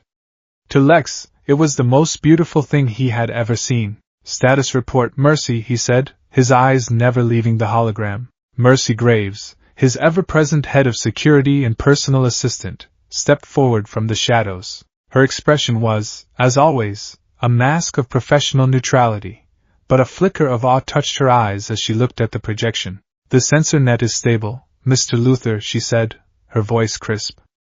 All quantum foam detectors across the globe are calibrated to listen for echoes of the initial energy signature. So far, nothing. The Metropolis anomaly remains a singular event. A singular event, Luthor mused, a slow, predatory smile gracing his lips. The greatest minds at SDR Labs are calling it a freak atmospheric event. The military suspects an off-the-books weapons test. And Superman, he undoubtedly thinks it was the work of some intergalactic miscreant he can punch into submission. He gestured dismissively. Fools. All of them. They see a flash in the sky and think of it as a problem. An aberration. I see it for what it is. He extended a hand, his fingers phasing through the holographic storm. The future. A key to a door humanity wasn't even aware existed. When the event had happened, the sudden, violent expulsion of Izuku Midoriya into their reality, LexCorp's deep space sensor array, ostensibly designed to listen for extraterrestrial communications, had been the first to register it. It wasn't the energy output that had fascinated Luthor, though it was immense. It was the texture of the energy. It didn't conform to any known physical laws. It was biological in origin, yet it warped space-time. It was chaotic, yet it was tied to a single, living being. It was, in a word, perfect. While the Justice League was busy playing nursemaid to the strange green boy who had appeared, Luthor had been working. He had dedicated the full, terrifying power of LexCorp's RD division to understanding the anomaly. This wasn't about creating a better weapon to fight Superman. That was thinking too small. This was about seizing the very means of evolution. The metagene, the supposed source of most of Earth's native superpowers, was a genetic lottery. Unpredictable. Messy. But this energy was different. It felt engineered. Purposeful. The boy they're calling Deku, Mercy prompted, bringing him back to the present. He's the source. The League has him cloistered on the Watchtower. We have no way to get to him. We don't need him, Luthor said, a gleam in his eye. We need his echo. He magnified a section of the hologram, showing the primary energy signature and a much smaller, fainter one that had branched off and shot across the globe before dissipating. The event wasn't clean. It had splashed back.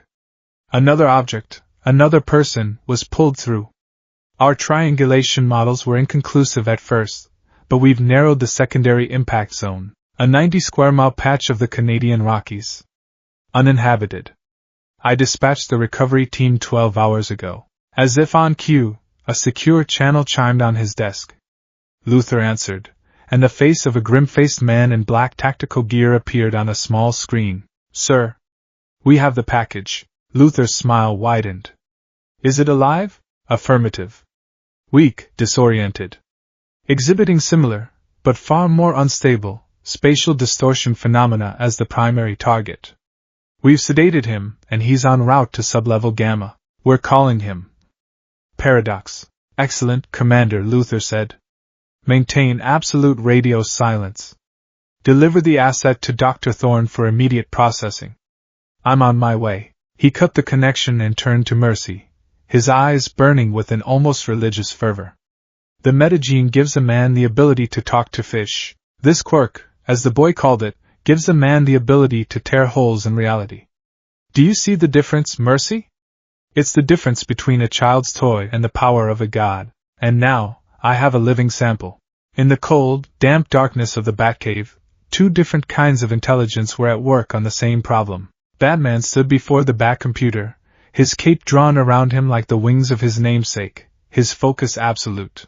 The main screen displayed the same energy signature that so fascinated Lex Luthor, but here it was stripped of all beauty and rendered as cold, hard data. Beside him, Martian Manhunter floated silently, his red eyes glowing softly in the gloom. He wasn't looking at the screen. His head was tilted, as if listening to a sound no one else could hear. The energy is loud, Bruce, John said, his voice a low thrum that was both heard and felt. It screams in a wavelength I do not recognize. It is the color of a feeling I cannot name. It's a biological energy source that violates the first law of thermodynamics. Batman grunted, his fingers flying across a keyboard. It's generating exotic particles that decay almost instantly. We managed to capture a sample of the atmospheric fallout on a high-altitude drone before it dissipated. On the screen, a microscopic image appeared. It looked like a fractal snowflake, glowing with a faint green light. Extra-universal particulate matter, Batman stated. Its isotopic signature has a quantum variance that is mathematically impossible in our reality. It's definitive proof the boy's story is true. He's from another dimension. A dimension of overwhelming emotion, John added.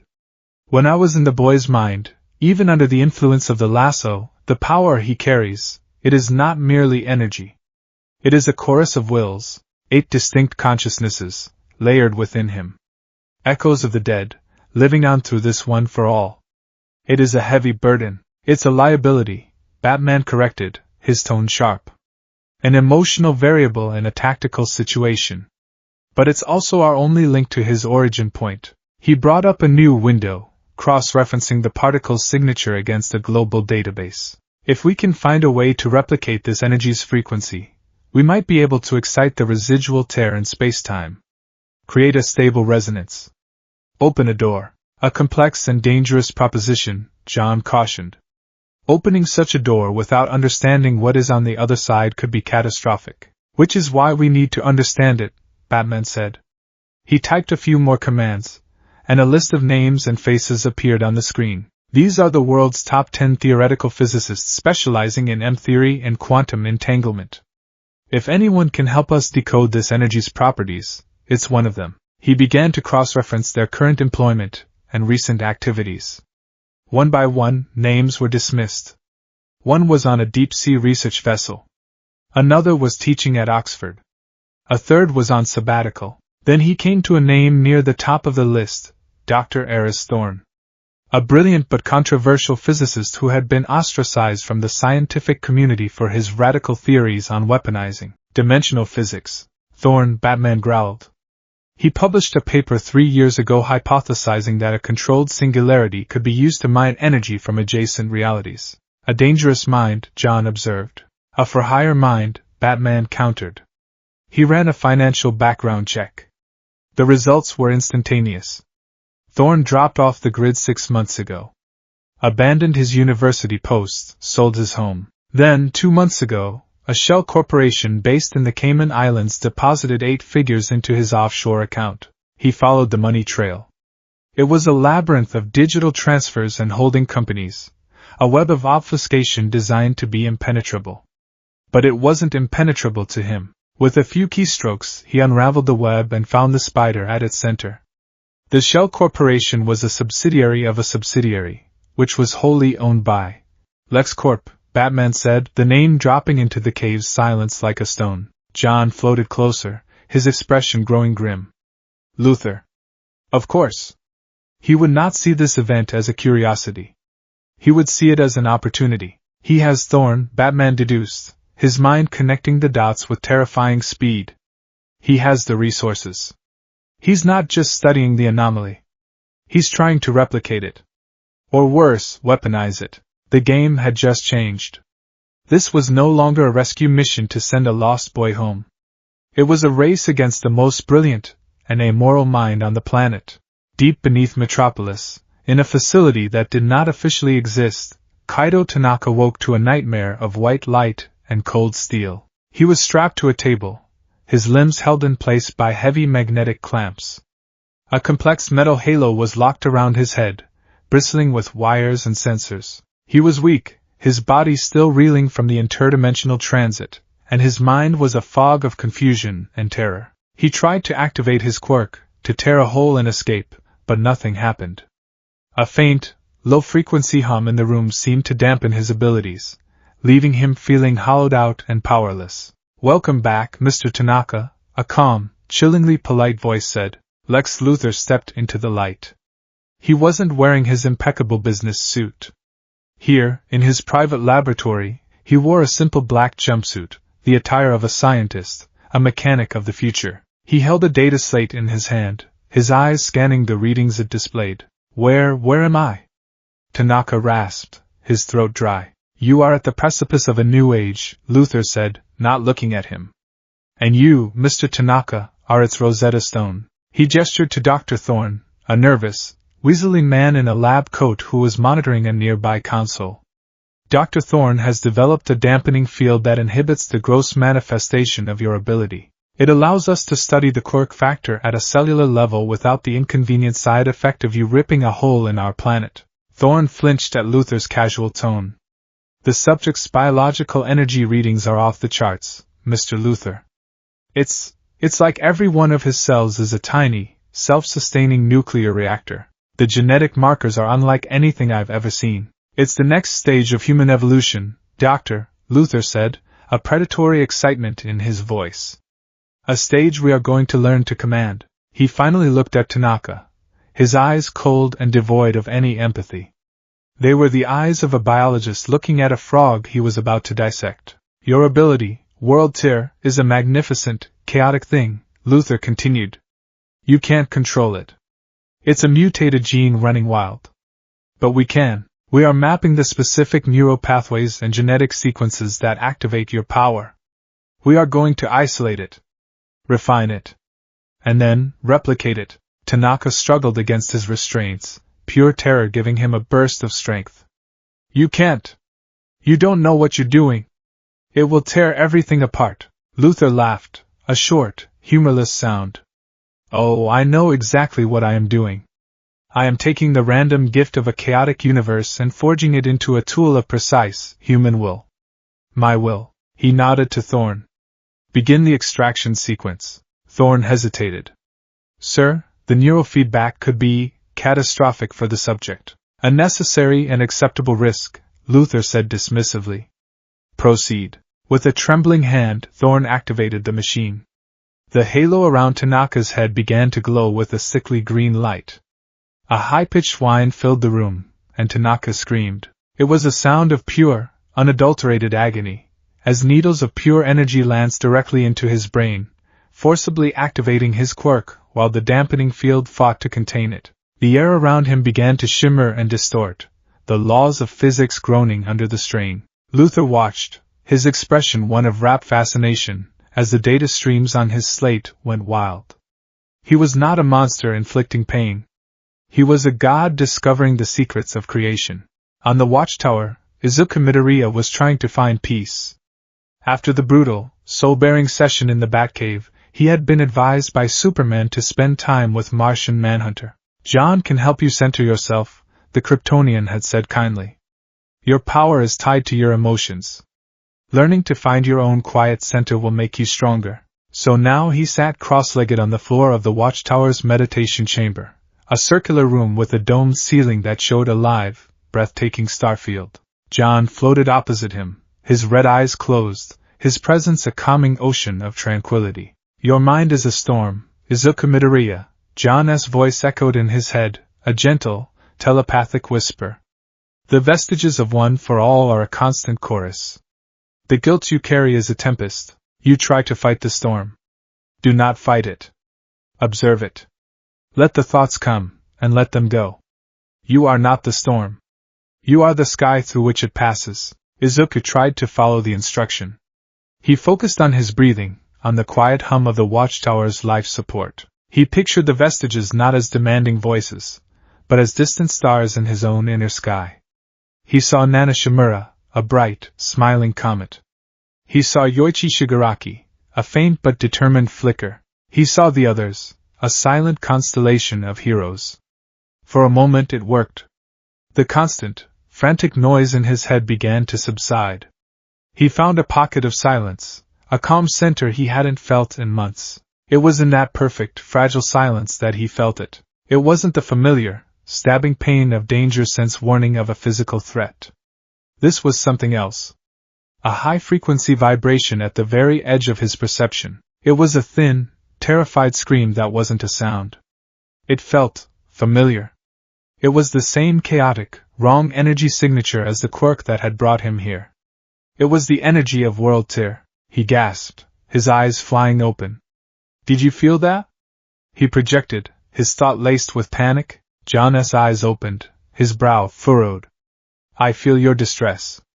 What is it? It's a quirk, Izuku stammered, clutching his head. I can feel it. The man from the alley. Tanaka, the one who brought me here. He's here. In this world. And he's in pain. That is impossible, John stated, though his voice lacked its usual certainty. The energy signatures were clear. You were the only one who landed in this hemisphere. No, it's him. I can feel it. Izuku insisted, his desperation growing. The sensation was getting stronger, a thin, agonizing thread of energy reaching out across an impossible distance. It was a psychic echo of pure agony. He closed his eyes again, trying to focus on the feeling, to follow the thread. John, seeing his distress and trusting the boy's unique connection to this energy, decided to help. He extended his own consciousness, not to intrude, but to act as an amplifier, a lens for the faint signal Izuku was receiving. Show me what you feel, John whispered in his mind. As John's vast telepathic consciousness brushed against his, the thread became a torrent. The world dissolved, and Izuku was plunged into a vision. It was not a memory. It was happening now. He felt the cold steel against his back.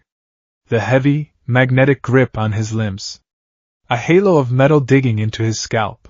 He saw through another's eyes, looking up at a sterile white ceiling, at the blurred face of a nervous man in a lab coat. He felt a wave of absolute terror, a desperate, primal fear of a predator. Then, the predator came into focus. A tall, bald man with eyes as cold and dead as a shark's.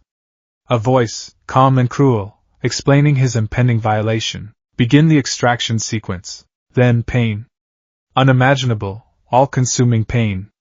Not the pain of a broken bone or a torn muscle. This was the pain of his very soul being ripped apart, of his identity, his power, being forcibly extracted like a tooth from a raw nerve. He felt his quirk lashing out, not in a grand tear, but in 1,000 tiny, contained fractures, turning his own body into a cage of agony. He saw a flash of green and purple, the colors of a high-tech suit hanging on a nearby rack, and the reflection of his own screaming face in the cold, impassive eyes of the bald man.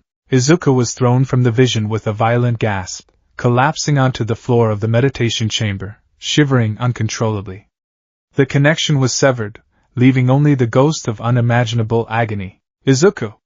John was beside him in an instant, a hand on his shoulder, his own mind reeling from the raw, unfiltered torment he had just witnessed. What did you see? A man, a bald man. Izuku stammered, tears streaming down his face, not from his own pain, but from empathy. He has him. Tanaka. The man from the alley.